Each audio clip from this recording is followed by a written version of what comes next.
vamos conversar com a presidenta da Associação Brasileira de Enfermagem, Francisca Valda da Silva. Bom dia, Francisca. Bom dia. Francisca, hoje, 12 de maio, é o Dia Internacional da Enfermagem, Dia Internacional do Enfermeiro, e a gente sabe que os profissionais dessa área estão vivendo um contexto bastante adverso no mundo, mas em especial no Brasil. Aqui, segundo dados do Conselho Federal de Enfermagem, o COFEN aumentou em 48 vezes entre os dias 5 de abril e 5 de maio o número de contaminados da área pelo coronavírus, né? Segundo o estudo, no início do período analisado, eram 230 casos suspeitos de profissionais, ou suspeitos ou confirmados, e ao final esse número passou para 11 mil. Em relação aos óbitos, eles passaram de 30 para 94. Como é que você vê esse quadro? Como está a situação hoje dos profissionais de enfermagem nessa pandemia de coronavírus, Francisca? Neste Dia Internacional da Enfermagem, por declaração da Organização Mundial de Saúde, que reconhece o trabalho desses profissionais como de relevância máxima para a população e para o país, nós estamos lutando, né, pela vida das pessoas, os nossos profissionais, enfermeiros, técnicos e auxiliares de enfermagem, e em muitas situações, em condições adversas, sem condições de trabalho, sem equipamento de proteção individual, sem capacitação suficiente e profissionais de enfermagem do grupo de risco, por doença ou por idade, colocado no cuidado direto a pacientes infectados. Então, isso não pode continuar. Os profissionais de grupo de risco da enfermagem, eles já são por si só grupo de risco, mas se ele tem acima de 60 e tem uma comorbidade, ele tem que ser deslocado para outra atividade que não tenha contato direto com uma pessoa portadora do coronavírus. Hoje é um dia de luta, né, para toda a enfermagem brasileira e do mundo. E, Francisca, a gente tem notícias, diversas denúncias de profissionais que não têm acesso aos equipamentos de proteção individual, que estão em condições precárias nesse trabalho contra a Covid-19. Eu queria saber de você se existem lugares, estados ou cidades onde isso é mais crítico ainda, onde que está pior hoje no Brasil para o profissional de enfermagem trabalhar. Olhe, os gestores têm encontrado dificuldade de comprar os equipamentos de proteção individual. E os dados revelam, né, de enquetes, como da Internacional do Serviço Público, do Conselho Federal de Enfermagem, da Ouvidoria Geral do SUS, o Ministério Público de Defesa da Cidadania.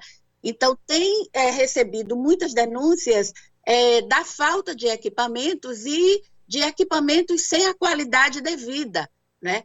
E os profissionais tendo que comprar do seu próprio bolso ou então receber de campanhas solidárias dos colegas, da população, das entidades de profissionais, esses equipamentos.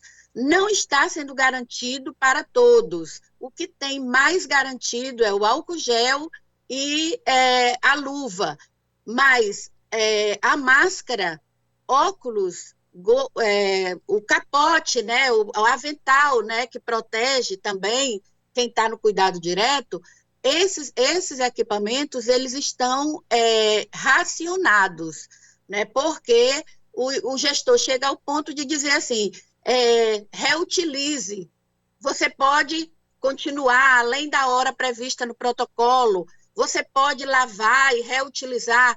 Então, a gente tem notícia de denúncias que chegaram, né, para nós, tá bem, que tem estado do Nordeste, eu recebi denúncia de Sergipe, de Aracaju, que há um protocolo pela falta desses equipamentos, né, pela falta de máscaras, principalmente, que estabelece médicos 100% recebem máscara, enfermeiros uma parte recebe máscara se tiver em determinados ambientes de trabalho.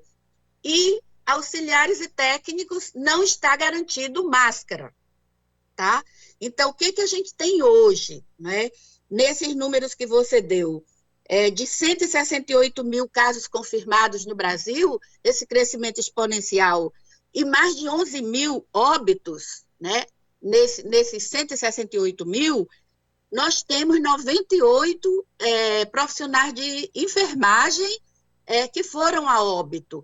E ontem nós estávamos investigando 2 casos muito próximos de confirmar. Então, se esses 2 casos forem confirmados, nós teremos o número 100 óbitos de profissionais de enfermagem.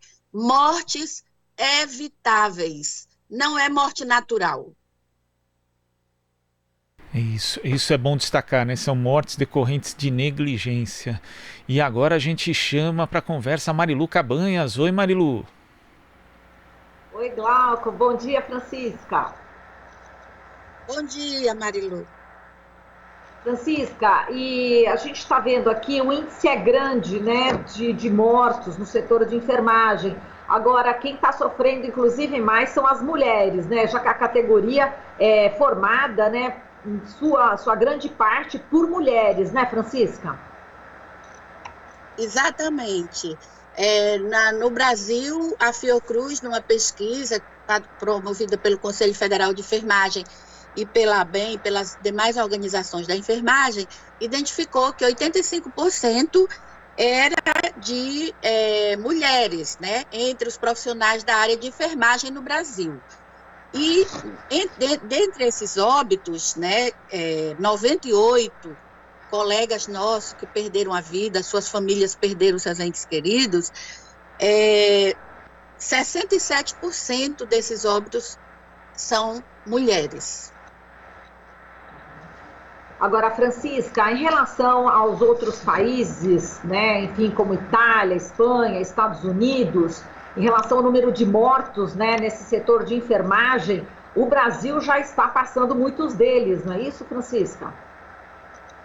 É verdade. Nós temos no mundo inteiro, né, 260 enfermeiros que morreram, né, profissionais de enfermagem que morreram. E o Brasil sozinho tem 98, os Estados Unidos têm 91, né? Os Estados Unidos têm 78.500 casos confirmados, né? 78.500 mortos e 91 profissionais de enfermagem. Então, esse número é muito alto, 38% das mortes de enfermagem no mundo inteiro estão no Brasil. E agora, como é que você viu, né, essa medida do presidente Bolsonaro em liberar salão de beleza, barbearia e também academias, né? Tá certo que muitos governadores e prefeitos não vão seguir, mas enfim, essa medida, como é que você qualifica? Olha, é lamentável, né, que nós estejamos passando por essa situação, porque nós sabemos, pelas experiências do mundo inteiro, que a medida de contenção da circulação do vírus para infectar em escala ascendente, exponencial, a população, de forma a não ter rede suficiente para atender aqueles 20% que precisam de internação hospitalar por quadros graves de síndrome de respiratória aguda, e desses, a metade precisam de leitos de UTI. Então, a situação ela não é simples e não é de brincadeira. E, nesse momento, o bom senso, a ciência, a responsabilidade de um chefe de Estado é de proteger o seu povo. Sem a população que gera riqueza com o seu trabalho, nós não teremos retomada de economia, nós não teremos uma possibilidade de vencer esse coronavírus, né, que está uma doença de importância internacional.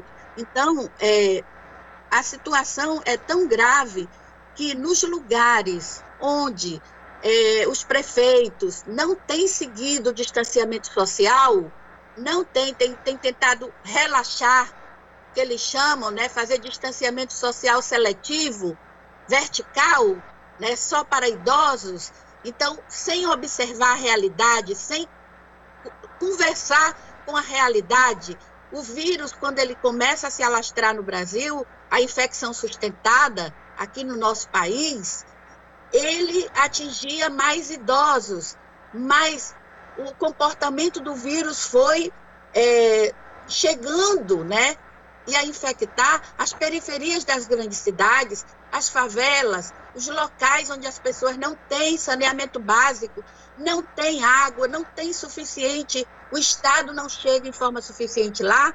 Então, nesses locais, o percentual de profissionais de enfermagem infectados é muito maior, né? Se a média nacional é 21%, né, dos profissionais de enfermagem infectados, nesses locais sobe para 35%, para 50%.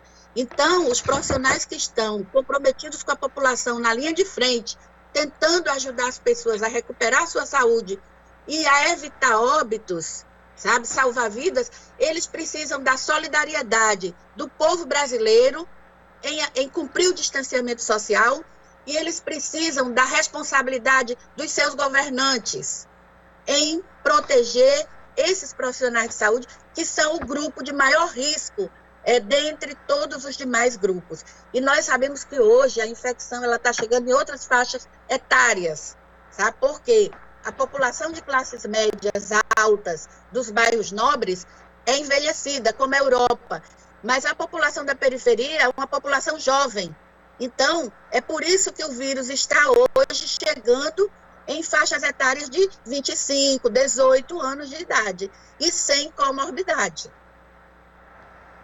Exatamente, então, eu Francisca. acho uma irresponsabilidade do presidente da República em flexibilizar, sabe, sem levar em conta o seu dever com salvar vidas. Tá? Então, isso é inadmissível. E é um comportamento que está sendo condenado pelos todos os países do mundo. Não estão seguindo. O Reino Unido seguiu essa cartilha durante um período e abandonou essa cartilha. Tá? Os Estados Unidos também. Então, eu não sei por que o governo brasileiro insiste em ser o responsável por um genocídio de brasileiros. Perfeito, Francisca. Olha, muito obrigada. É bastante pertinente seu comentário, né, diante dessa curva ascendente de crescimento, né, da contaminação. Um super abraço para você, viu? Um abraço forte para os enfermeiros e enfermeiras, Francisca. Obrigada.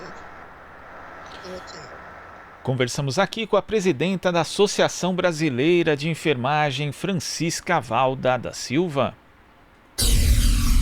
Aqui você ouve as notícias que os outros não dão. Jornal Brasil Atual.